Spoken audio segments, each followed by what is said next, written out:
слышим, бахкает, взрывается, прилетает. Нас пока минает, слава богу, надеемся, что минет.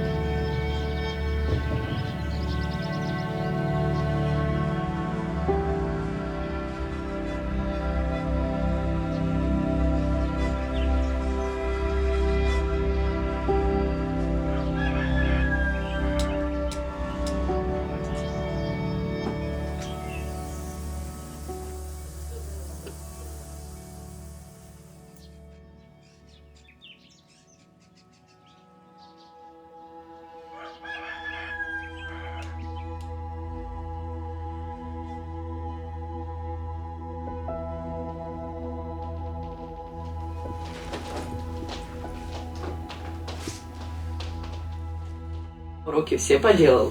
Ну, конечно. Скажи мне, Барсюша. Барсюша. Смотри, учись там хорошо. Учителей слушайся, не балуйся. Хорошо, мама.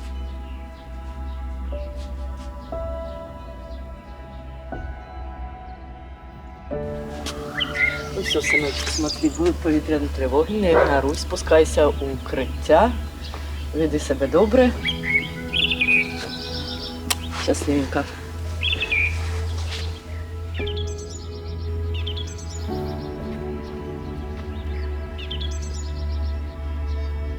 Мене звати Піддубний Дмитро, мені 17 років.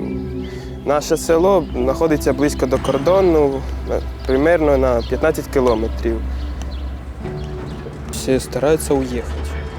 Ну, є такі, що ще залишаються. Виїжджати у нас думки не було.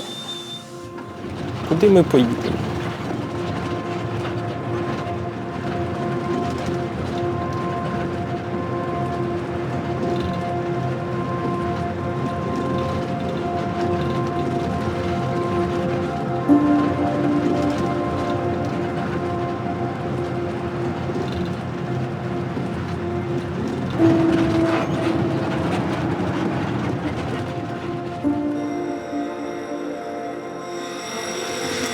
Пишу дітей, щоб знати, скільки в школі перебуває.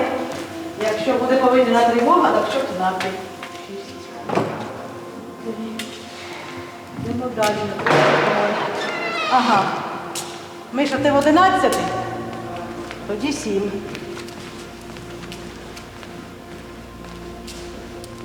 До війни ми дзвонили на урок, було в нас 2 дзвіночки. Перший дзвінок давали для вчителя, для дітей, як ми нам сказали, через 2 хвилинки давали для вчителя. Але зараз такі в нас умови, війна, тому ми даємо на урок 1 дзвоник. А вже якщо 2 дзвоники ми даємо, тобто в нас повітряна тривога, щоб всі знали. Війна – це завжди страшно. Страшно за себе, за дітей.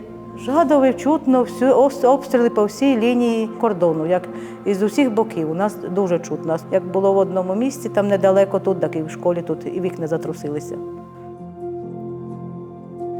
Ну, це війна, клята війна, яка змітає все.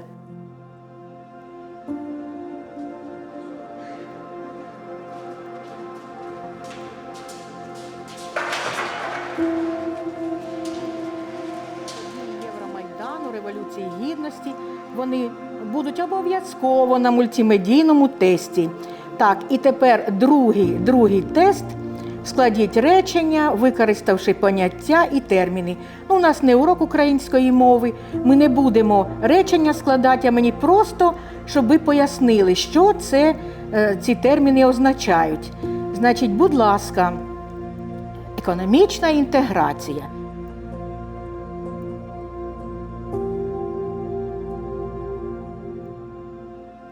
Став цей Майдан, який потім названий Євромайданом. Початок квітня, 5 вересня 2014 рік. Боротьба з гібридною агресією РФ, звільнення силами АТО території Донецька та Луганської області від терористів. Ці учні мають таку особливість, що вони приїжджають до нас з різних населених пунктів, із Чорного Рогу, із Машево, із Погорільців, із Іванівки. Тобто цей клас, от така збірна своїх власних учнів, у нас всього 4. Прийдеш на урок, вони кажуть, так і так, от ви чуєте, там обстріли йдуть, а тривоги ж не буває тоді, коли в нас обстріли йдуть. І тому ми і не ходимо в укриття, ми навчаємося, як і навчалися. От. Ну хіба що коли якесь там попередження, тоді ми йдемо в укриття. В психологічному плані це дуже важко. От і не для нас, учителів, і для дітей. Читайте, будь ласка. Прочитайте. Так. Ну, законодавчо. Меньше программы мы засвоили. Если бы каждый день ходили в школу, разумеется, я бы больше знал. А так, що це дистанціонка була почти 4 года, 3. Считаю, що ми нічого не вчили толком. Якість навчання стала гіршою. Ну, по-перше, для учнів сприйняття матеріалу дуже важко по інтернету. І по-друге, не завжди буває інтернет. Не завжди. Бувають такі випадки, що учні не можуть приєднатися, або немає світла тоді, немає інтернету. У випадку, коли немає в нас електрики, ну це буває, коли стихійні явища, лиха, обстріли, ми дзвонимо ось таким дзвоником. У нас є такий дзвоник, що ми на уроки з урока тоді ходимо по етажах і дзвонимо, щоб дітки чули.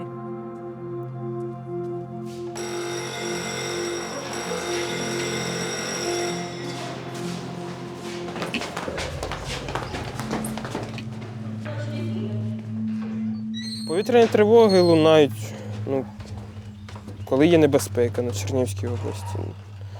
Артилерія, повітряних тривог нема, так як це відслідити неможливо. А так чуємо доволі часто, все ж таки нам вже якось звично.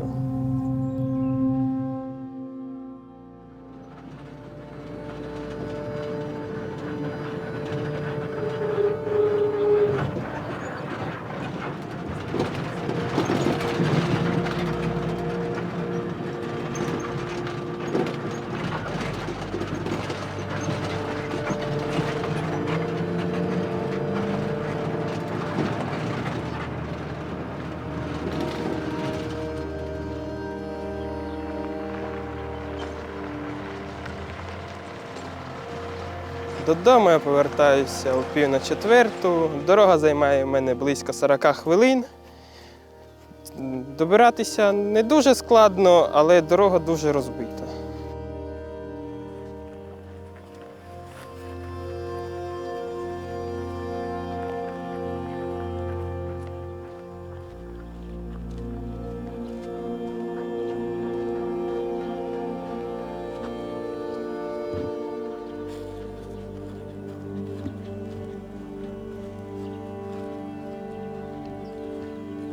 То, что ты планировал делать, уже ты того делать не будешь. Потому что, просто в этом нету смысла делать что-то. Так и живем. Планировали построить забор, сделать новый. Так как начались прилеты в Семеновку, еще мы осенью собирались его поставить, еще собирались мы. То так как уже начало тут ближе прилетать, соответственно, мы это все отложили. Потому что, нету смысла его ставить. Погребню хотели построить, пока отпадает. Если мы утром встаем и тихо, значит, это нас настораживает. Что-то не то. А если мы встаем, уже слышим, там бахкает, нормально, значит, живые.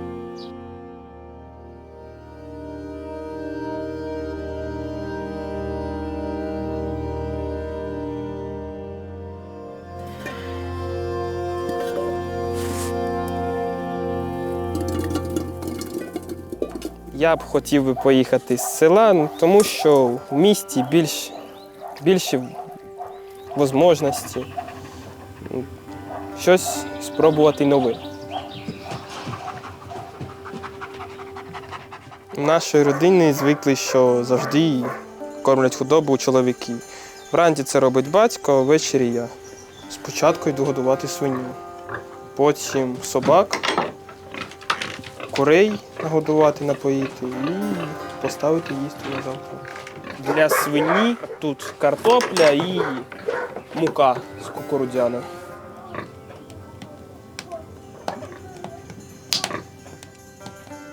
Цю звати Гера, того Гром. Раніше було 2 корови, більш свиней. Коров треба було напоїти, залізти сіно дістати. Батька тільки доїв. В тому году ще були, а це займав.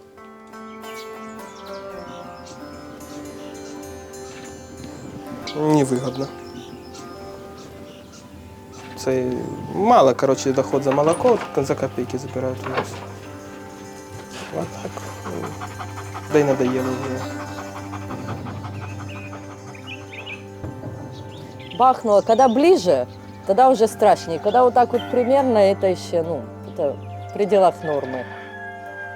Дома, да, помогает он все у нас. Плоть, полоть, это без проблем. Дровы рубать, пораться. Это, честно говоря, самый первый помощник. Вот, допустим, у меня дочка и он, да, и сын. То можно сказать, что Дима это 2 в 1, и дочка, и сын. Он, допустим, меня даже больше жалеет он меня. Там вот, что ты там делаешь, что ты мне не пришла, не сказала. Я говорю, да ты занят. Так что, ты подождать не могла?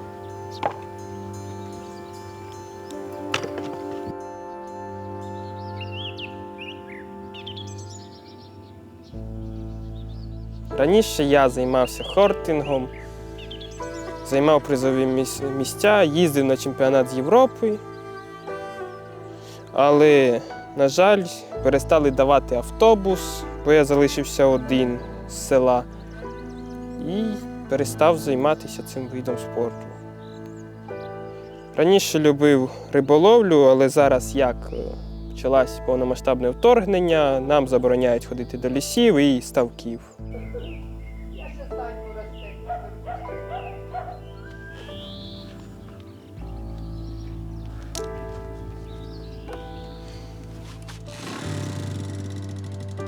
Це мій другий мотоцикл. Перший був Мінськ, купив 14 років, а цей купив тогорік. Їздити люблю. Як часто? Майже кожен день. Я думаю, стало занепадати. Нема в нас що в селі робити. Абсолютно нема, навіть придумати не можу.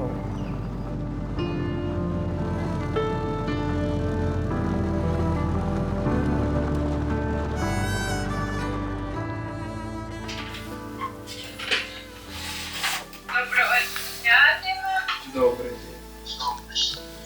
Як повезло, я ж один.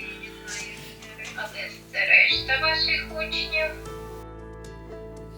Сьогодні ми будемо повторювати площаділо питання. Повторимо, розв'яжемо 2 задачі на сферу і будете виконувати тест як самостійну роботу. Наша одна єдина школа, яка працює у змішаному форматі.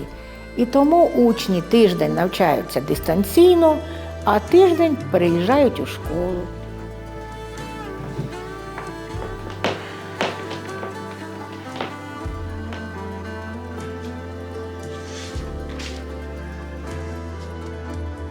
Так, добрий день, діти. Приєднуємося до нашого онлайн-уроку. Дістаньте зошити, відкрийте підручники, запишемо тему уроку «Початок індустріальної революції». Різні історії в кожного, але більшість вчителів тут є. Працює і продовжує працювати. Складність такого, то, що мало знань у нас. Не все ми бачили, як не все нам вчитель роз'ясняв правильно. То, що, опять же, що відеоурок нічого не дає. Если сравнить, допустим, обучение до войны и после войны, это 2 большие разницы. 2 большие разницы. Потому что, как-никак, если ребенок, допустим, находится в классе, учитель объясняет, уже учитель даже он просто сам видит, что ребенок понял или не понял. Если он не понял, он ему объяснит это. А то есть, если уже вот так, как на дистанционном обучении, учитель отчитал тему, и никто ж не спросил, правильно понял ребенок или не понял он этого. Когда начинаешь задавать вопросы, а вот этого как ты не понял, я ж тебе объясняла. Хвилювання у всіх є. Звісно, важче, так би ми більше програму знали. А так в основному зараз тяжко готуватися. Дистанційне навчання наклало свій відбиток на кожного з нас, на учнів, тому що 100% треба було сидіти цілий день, всі роки перед камерою, і як вчителям, так і учням по той бік. Не всі змогли справитися з цим. Половина адаптувалися, роботи виконували ті необхідні, а частина вже почала, знизилось навчання. І це було по оцінках зразу видно. Інколи по 2 тривоги в день бувало, інколи так щастило, що ні одної. Тоді більш радісно було. Дуже велика кількість сіл обстрілюється зранку до вечора. Дуже важко це психологічно діє, кожен вибух, тому що ти відчуваєш, що якась хатинка вже зруйнована. Хтось вже, можливо, загинув. Ми постійно відчуваємо, реагуємо, але працюємо. Плани будуємо, сіємо по графіку, бо діватися нікуди. Треба жити, працювати, виконувати свої завдання, як би так не було. Не пускаємо рук.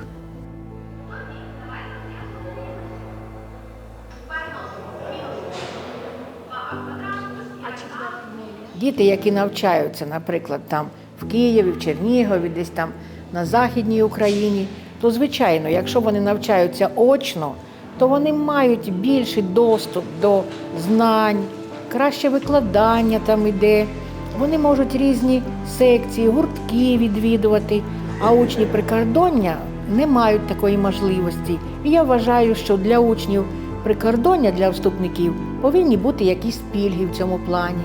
Бал повинен додатися до вступної кампанії, тобто якось це треба продумати. Это испокон веков так было, правильно? Отличались дети городские и дети сельские.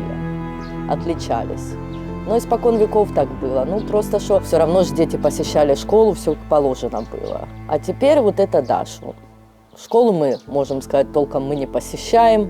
Побоювання, звісно, є, але ж залишився ще місяць, я буду готуватися. Если б, допустим, если бы он ходил в школу, я была бы намного спокойнее. Я была даже уверена в нем, что он сдаст.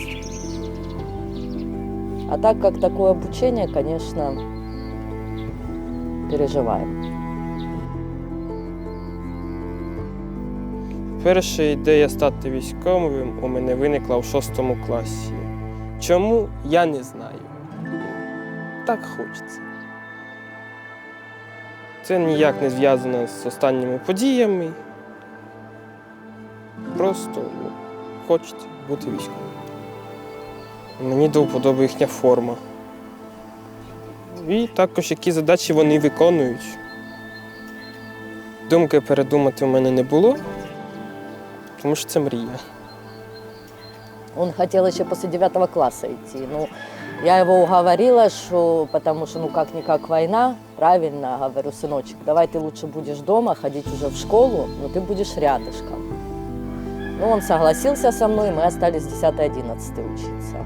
Как и каждая мать, конечно, я пыталась его отговорить от этого, предлагала, давай, допустим, и туда, но он сказал, нет, даже и не уговариваю. Это мое точное решение и окончательное. Все.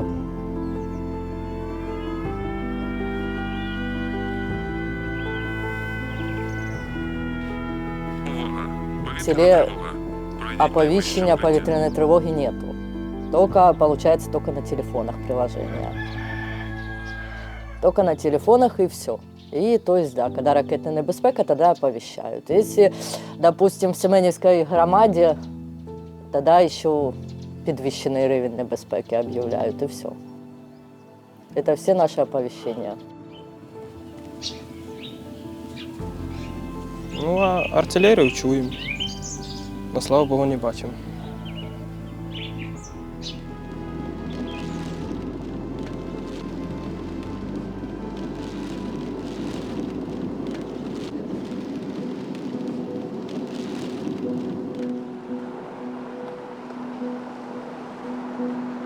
Поднялись мы раненько утром, В 6 утра выехали. Дорога у нас дальняя, битая. Потихонечку ехали. Вот наконец-то приехали. Подъезжаем. Так как у нас приграничная зона, из-за этого мы не можем по месту жительства сдавать НМТ. Готуватися до них я почав десь з 11 класу, почало десь. Ну так уже именно что тщательно после Нового року. Хвилюються все, и мама, и папа, и сын. Хвилюемся все, переживаем. Надо, кстати, аптеку найти, валерьяночки купить. И чем ближе этот момент двигался, тем сильнее. А сейчас вообще сильно очень.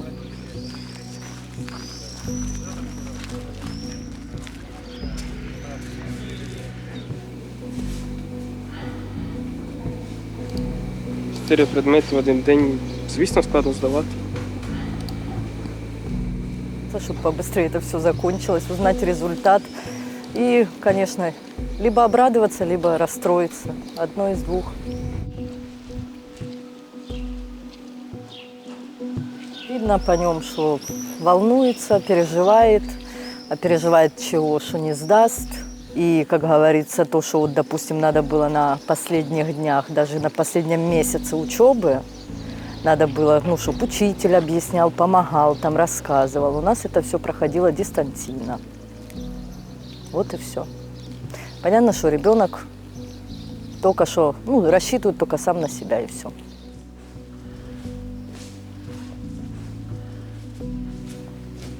Пошло воно все. По математиці я такого в школі навіть не бачив. Что? Прийдуть кудись.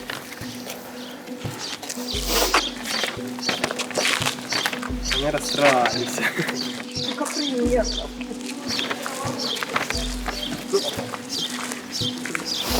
Може здав, може ні.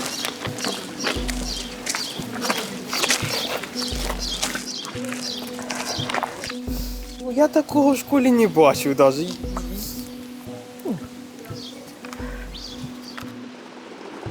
Це якимсь вундеркіндом треба, щоб її стати.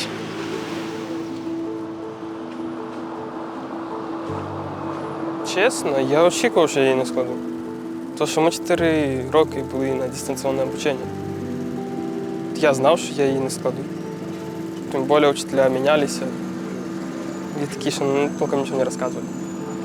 Сумніви були, тому що, ну, підготовки, можна сказати, не було ніякої. Розстроїлись, вже ж думали, що все.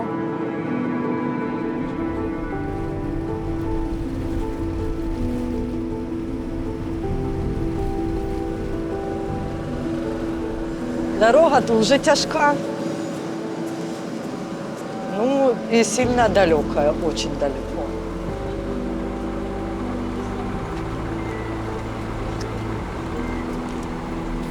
Дорога зайняла у нас близько 28 годин. Дорога жахлива, не сподобалося. Ну ничего, приехали, слава богу. В этом городе никогда не были впервой. Я не предполагала, что так далеко будет сын поступать учиться. Ну что ж, выбрал, будем, значит, учиться. Надеюсь.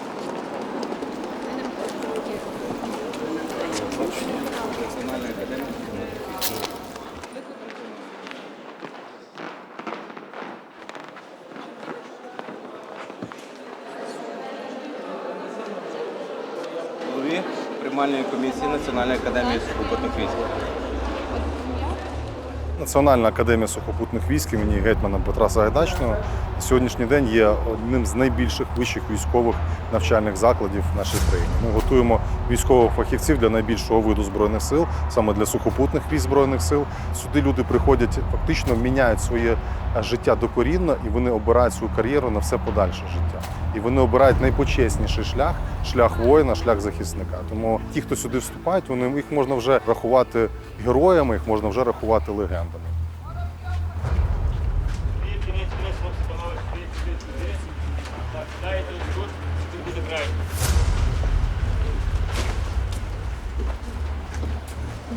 Добре. Заходимо.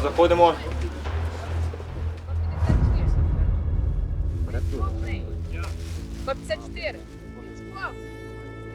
155.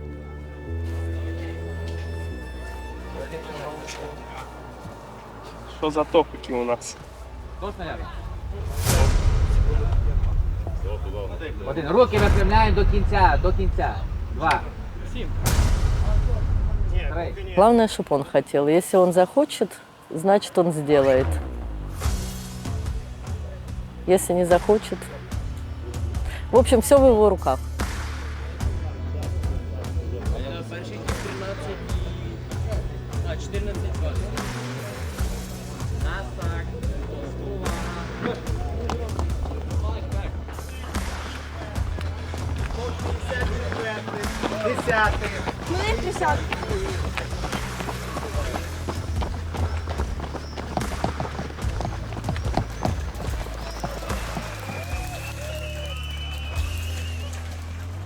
Є порогова кількість балів, де вступник за різних вправ має набрати. Ну, для хлопців це біг на 3 кілометри, 100 метрів, а також підтягування на поперечині. Якщо ти менш витривалий, але більш сильний, або навпаки, це дає тобі всі можливості вступити до Національної академії сухопутних військ.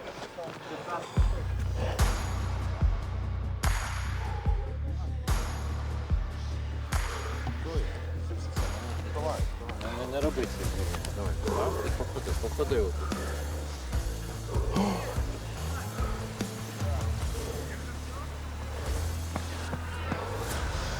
Ну що? А? Що скажеш? Без мату.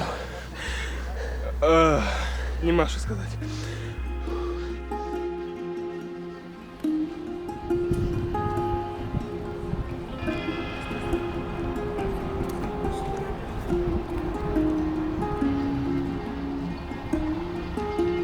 Ми розуміємо, що ті люди, які на своїй шкірі, які на власні очі побачили жахіття такої кривавої війни, адже там Сумська, Харківська, Чернігівська область, ну це фактично бойові області, і люди там не з чуток знають, що таке жахіття війни. Це є особливість вступу так само до нашого навчального закладу, що ми даємо можливість тим людям, які з якихось причин не склали якісь предмети НМТ, або це об'єктивні, або навіть суб'єктивні, ще раз показати рівень своїх знань і вступити до Національної академії сухопутних військ.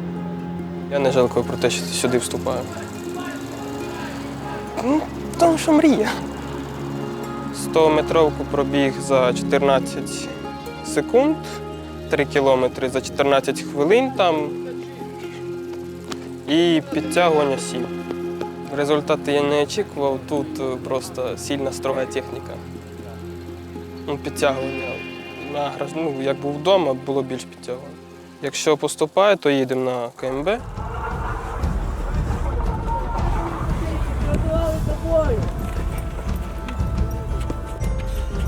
С самого начала. Он и собирался идти в пехоту. С самого начала.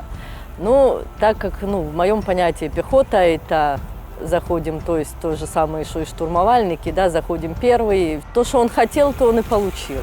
Если он изначально хотел идти в пехоту, он и пошел в нее. Я бы, конечно, не хотела, чтобы был военным, но это его выбор, а мы должны его выбор уважать и ценить.